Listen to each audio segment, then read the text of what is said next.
ओम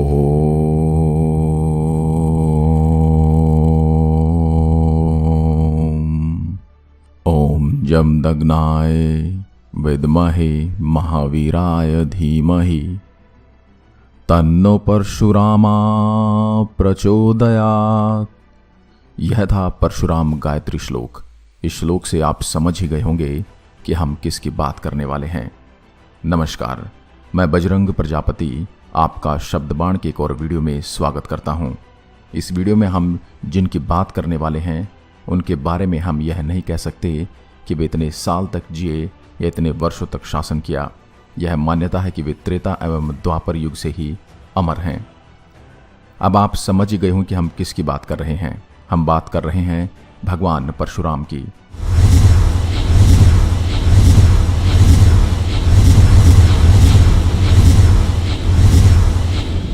जो कि आज भी जीवित हैं। परशुराम जी का उल्लेख रामायण, महाभारत, भागवत पुराण और काल की पुराण में मिलता है। भगवान परशुराम के भारत में कई जगहों पर मंदिर हैं।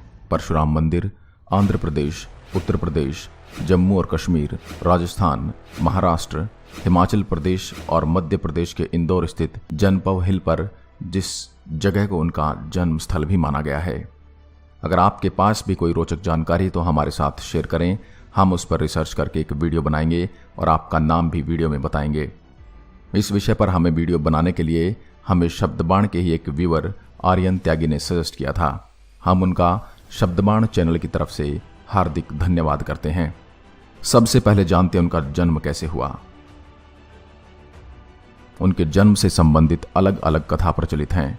प्राचीन काल में कन्नौज में गाधी नाम के एक राजा राज्य करते थे। उनकी सत्यवती नाम की एक अत्यंत रूपवती कन्या थी। राजा गाधी ने सत्यवती का विवाह भृगुनंदन ऋषि के साथ किया। सत्यवती के विवाह के पश्चात वह भृगु ऋषि ने आकर अपनी पुत्रवती को आशीर्वाद दिया और उससे वर मांगने के लिए कहा। इस पर सत्यवती ने स्वसुर को प्रसन्न देखकर उनसे अपने और अपने माता के लिए एक पुत्र की याचना की।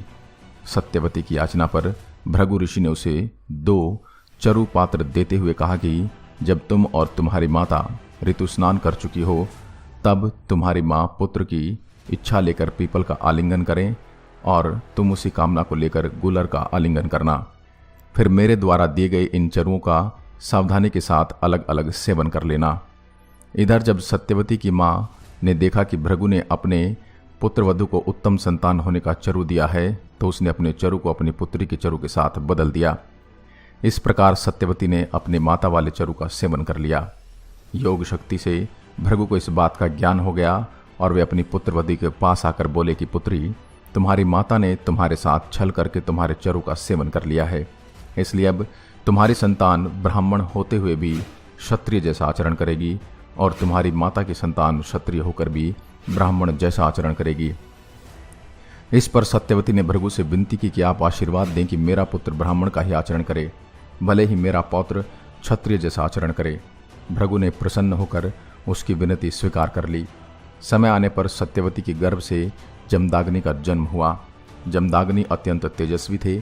बड़े होने पर उनका विवाह प्रसेनजित की कन्या रेणुका से हुआ। रेणुका के 5 पुत्र हुए जिनके नाम थे रुक्मवान, सुखेण, वसु, विश्वानस और परशुराम।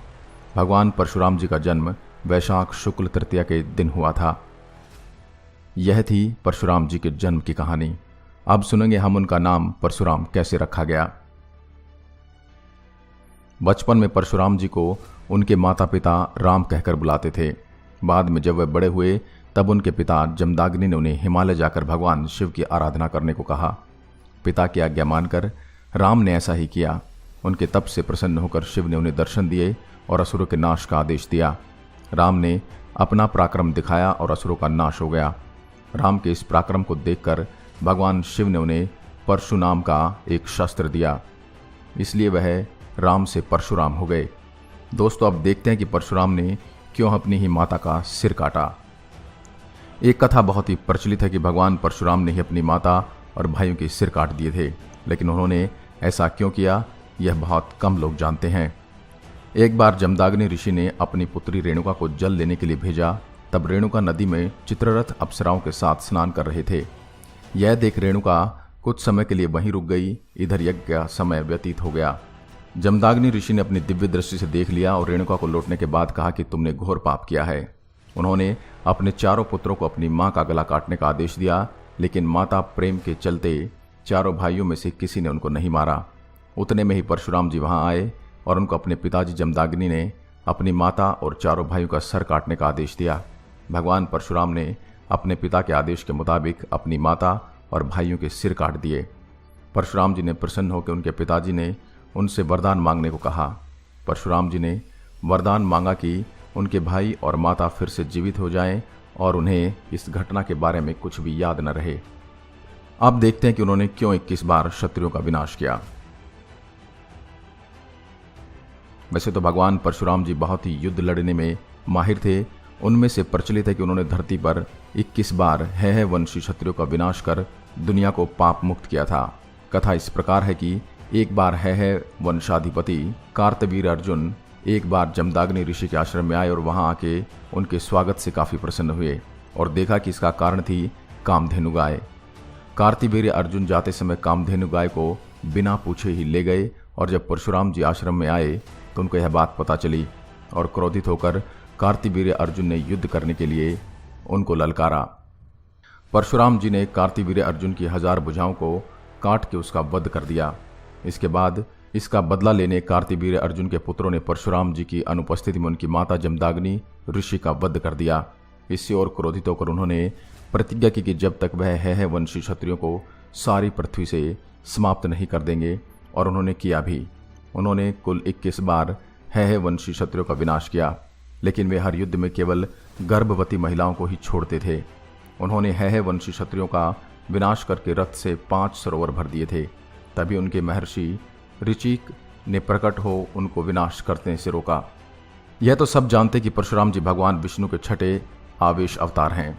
एक बार जब परशुराम जी भगवान शिव से मिलने कैलाश गए, महादेव ध्यान में थे, इसलिए श्री गणेश ने परशुराम जी को रोक दिया।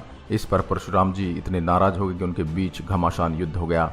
इस युद्ध के दौरान परशुराम जी के फरसे के वार से गणपति जी का एक दांत टूट गया और तभी से गणेश जी को एक दंत भी कहा जाता है।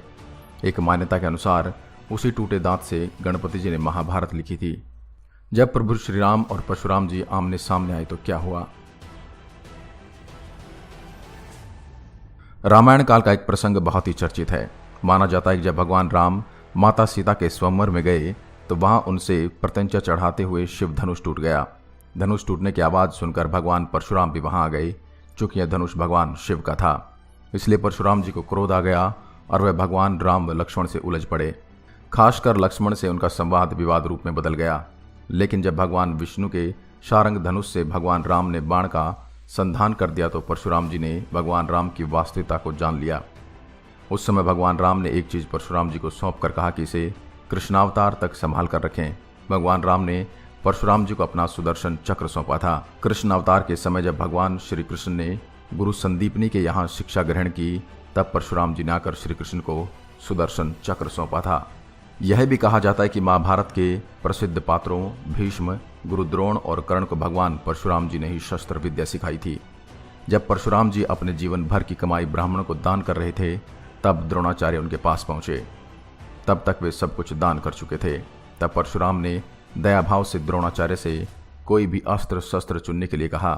तब चतुर द्रोणाचार्य ने कहा कि मैं आपके सभी अस्त्र शस्त्र उनके मंत्रों सहित चाहता हूं, ताकि जब भी उनकी आवश्यकता हो तब उसका प्रयोग किया जा सके। परशुराम जी ने कहा एवमस्तु, अर्थात ऐसा ही हो। इससे द्रोणाचार्य शास्त्र विद्या में निपुण हो गए। दानवीर कर्ण भी परशुराम जी के ही शिष्य थे, क्योंकि परशुराम केवल ब्राह्मणों को ही शस्त्र प्रशिक्षण देते थे। लेकिन कर्ण को पता नहीं था कि वह एक सूत पुत्र था, ब्राह्मण नहीं, या फिर उनकी हकीकत में वह एक क्षत्रिय थे। जब परशुराम जी को यह पता चला तब उन्होंने कर्ण को श्राप दिया कि जब जरूरत पड़ेगी तब वह सारा शस्त्र ज्ञान भूल जाएगा। इसलिए कर्ण अर्जुन के सामने हार गए थे। अंत में उन्होंने अश्वमेघ यज्ञ किया और सप्तद्वीप युक्त पृथ्वी को महर्षि कश्यप को दान कर दिया। इसके बाद परशुराम जी गिरिश्रेष्ठ महेंद्र पर्वत पर चले गए। महेंद्र पर्वत हाल के ओडिशा राज्य में है और कहा जाता है कि भगवान परशुराम आज भी यहीं पर हैं। भारत में कई जगहों पर भगवान परशुराम के मंदिर हैं, जैसे कि परशुराम मंदिर आंध्र प्रदेश, उत्तर प्रदेश, जम्मू और कश्मीर। राजस्थान, महाराष्ट्र, हिमाचल प्रदेश और मध्य प्रदेश के इंदौर में जनपव हिल, जिसे उनका जन्म स्थल भी माना जाता है। कल्कि पुराण के अनुसार परशुराम भगवान विष्णु के 10वें अवतार कल्कि के गुरु होंगे और उन्हें युद्ध की शिक्षा देंगे। वे ही कल्कि को भगवान शिव की तपस्या करके उनके दिव्यास्त्र को प्राप्त करने के लिए कहेंगे। तो यह रोचक जानकारी थी भगवान परशुराम के बारे में। इस विषय में हमें वीडियो बनाने के लिए हमारे शब्दबाण की एक व्यूअर आर्यन त्यागी ने सजेस्ट किया था। हम उनका शब्दबाण की तरफ से बार बार धन्यवाद करते हैं। आज के वीडियो में बस इतना ही। मैं मिलता हूं आपसे एक और नए और अद्भुत किस्से के साथ। अगर आपके पास भी कोई ऐसी जानकारी तो हमारे साथ शेयर करें, हम उस पर रिसर्च करके एक वीडियो बनाएंगे और आपका नाम भी बताएंगे। तब तक के लिए नमस्कार, जय हिंद, जय भारत।